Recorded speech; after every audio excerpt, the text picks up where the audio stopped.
Good evening, folks. It's Diamond with the Oppenheimer Ranch Project, Magnetic Reversal News, Sacred Geography, and Shinrin Yoku, bringing you a grand solar minimum update Tuesday, February 28th, around 8:30 p.m. Mountain Time 2023.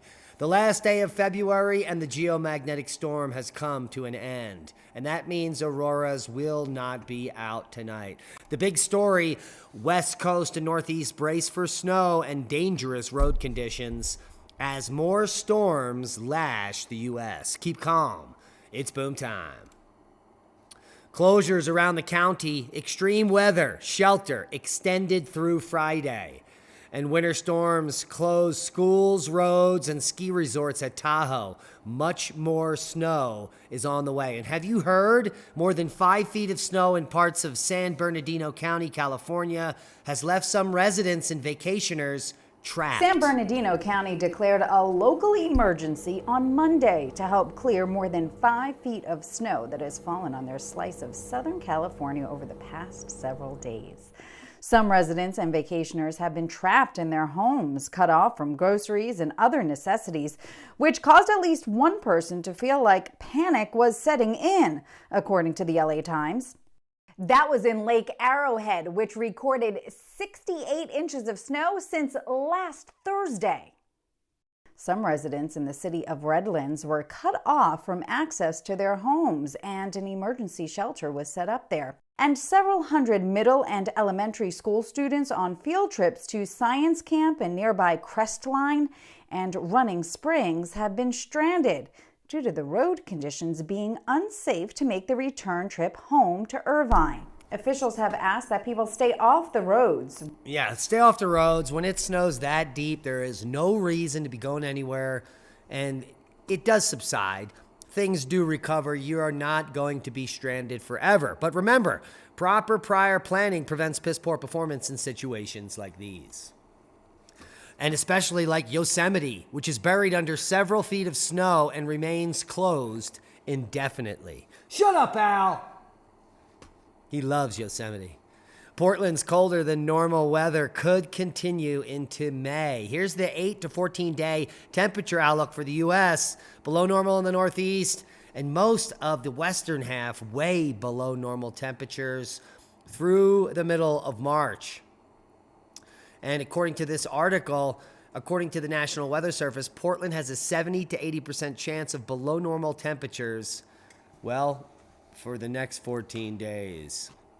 And good news, with all this snow, there is some drought relief for central Arizona. And they're loving it, man. They're really good winter season for central Arizona, and more snow is coming. We'll have the forecast in a moment. It has turned deadly.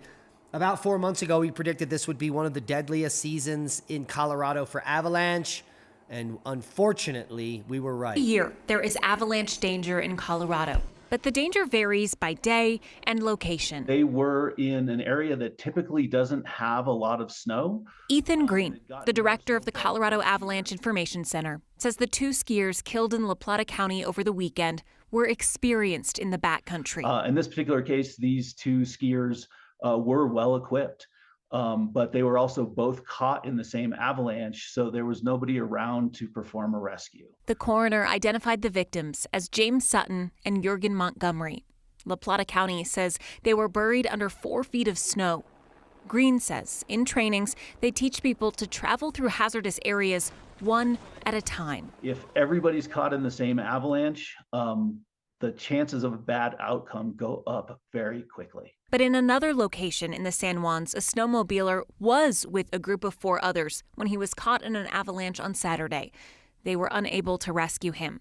That brought the total of avalanche deaths this season to 7. Most of the avalanche deaths in Colorado happen in January, February, and March.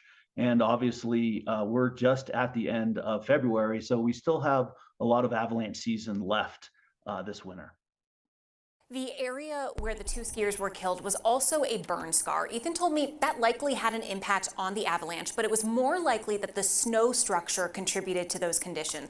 Yeah, it's all about the snow structure. If you don't know about snow structure, don't go. If you're going into the backcountry and you have limited expertise, don't go. Go with someone that has experience. And like they warned, go one at a time when you're crossing terrain, especially backcountry skiing. That way you have the opportunity to save your comrade. Now let's take a look at some of the snowfall totals. I pulled up two different models here so we could take a look at the GFS first. Here is our Wednesday through Thursday. Heavy snow is going to continue to move down the Sierras all the way into Baja. The storm will bomb out here in the Four Corners region as another system moves across the northern plains there and bringing more snow to the northeast through Friday. And here's a Saturday in the northeast. The system will explode through Pennsylvania, upstate New York. And those are the totals through the 6th.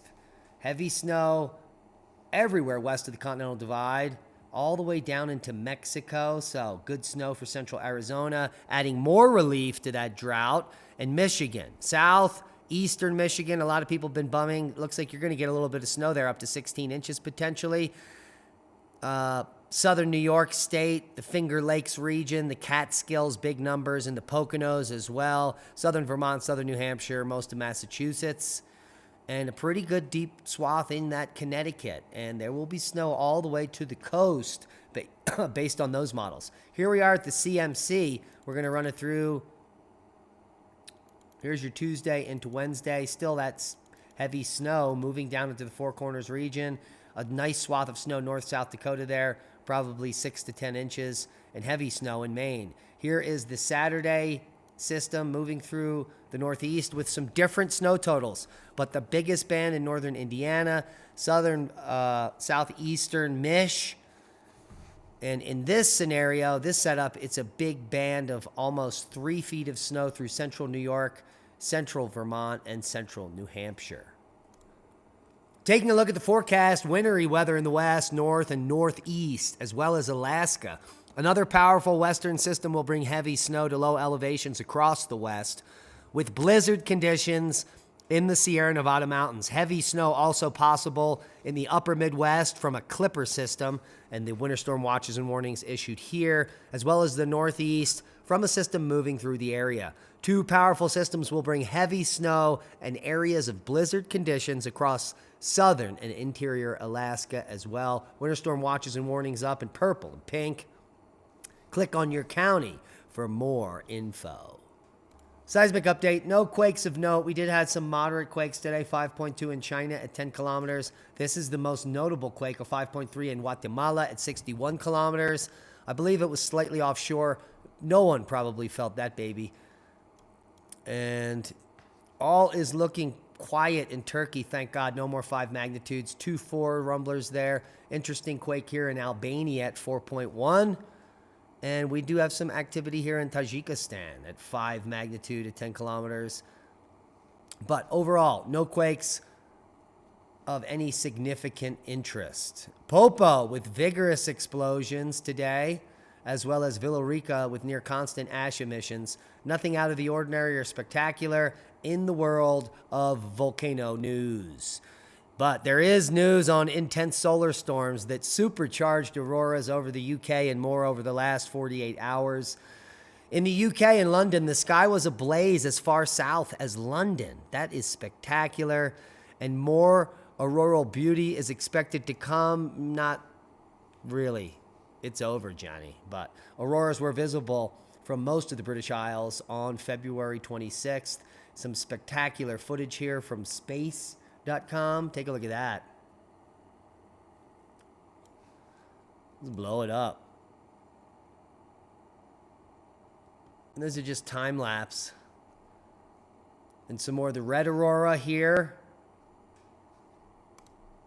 And that aurora is done. Here's the aurora forecast. Very low probability, less than probably 5% when it's this green. And you can see the totality of the event on all the telemetry for K indices. We went over A indices. This is the amount of geomagnetic activity in a day. And certainly yesterday, there was a huge amount of geomagnetic activity, almost hitting 90 here. Planetary geomagnetic activity hitting 90. That's because we were in G3 storm for so long during the day. But that is over. But this actually moved me. And this is exactly how I would respond if I was witnessing something like that, especially photographing it. It is on our Twitter feed at Diamond the Dave, and we posted this earlier today. This man deserves an award. He's been photographing Aurora Borealis for years, and he still gets excited. Take a look. Look at that! Oh my God! Oh.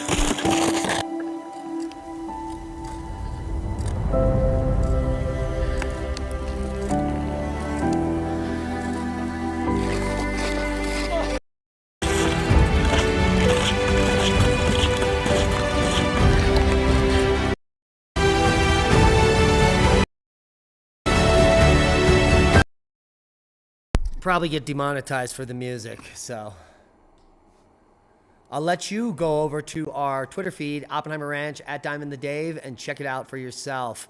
As we take a look at Discover Solar Wind, it looks like the density is dropping off. All is quiet as far as the BZ and the phi angle currently, and the speed is just some reverberations from that geomagnetic storm. I would expect this to continue to drop off. But we did have a near X flare just about 8 hours ago, and that is coming in at M8.6. The good news is you see that quick spike. It was impulsive.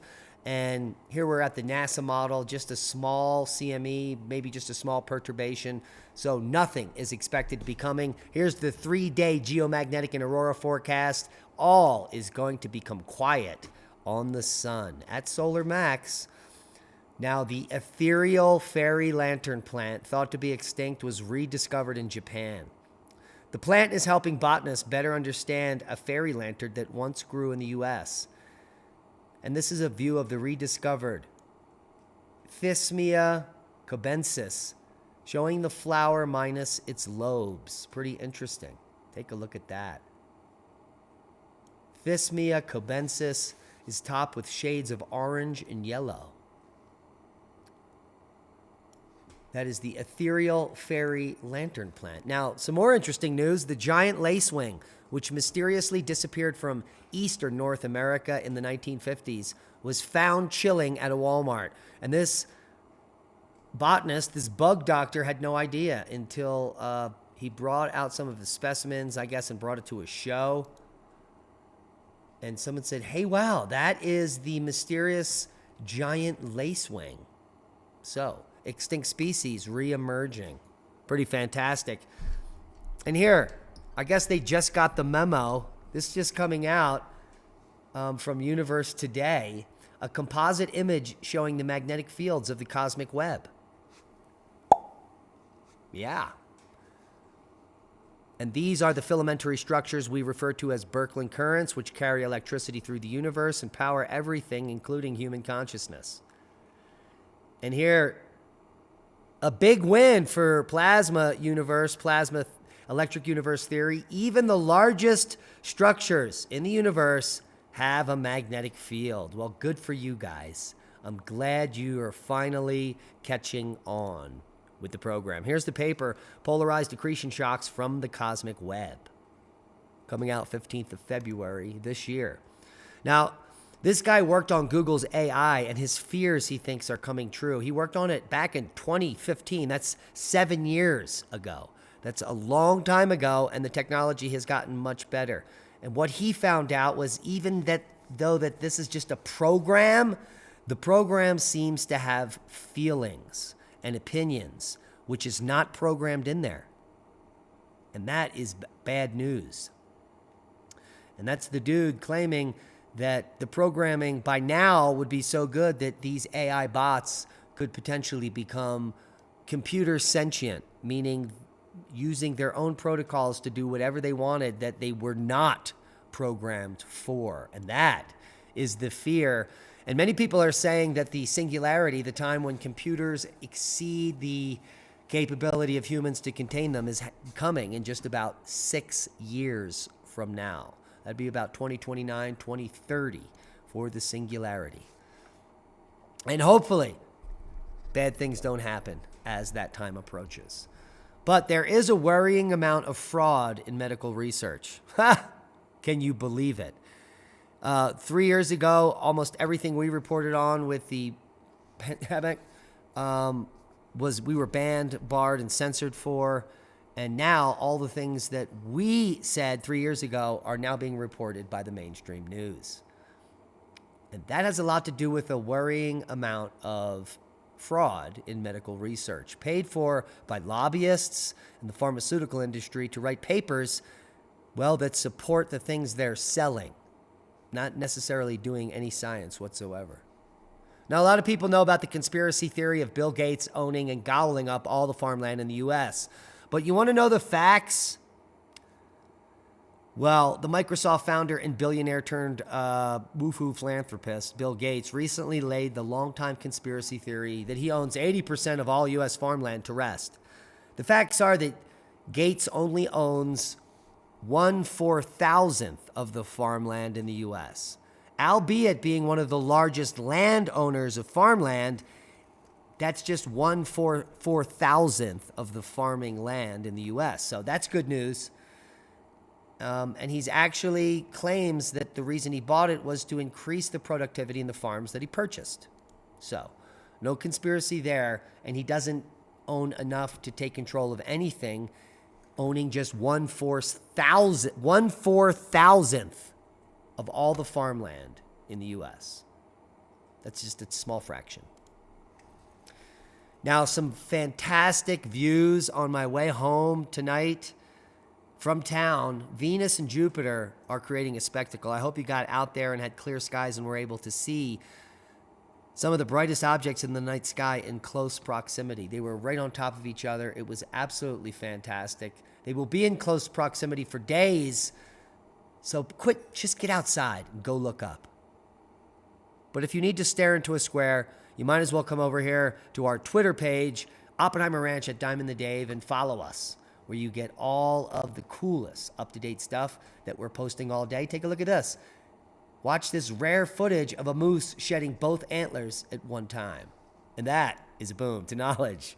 Proper prior planning prevents piss poor performance. Like we said earlier, please subscribe to the channel if you haven't. Hit a thumbs up. It helps with the algorithm. And most importantly, you could become a Patreon and support the work we do and get all of our content commercial free in one place. Be safe. We love you.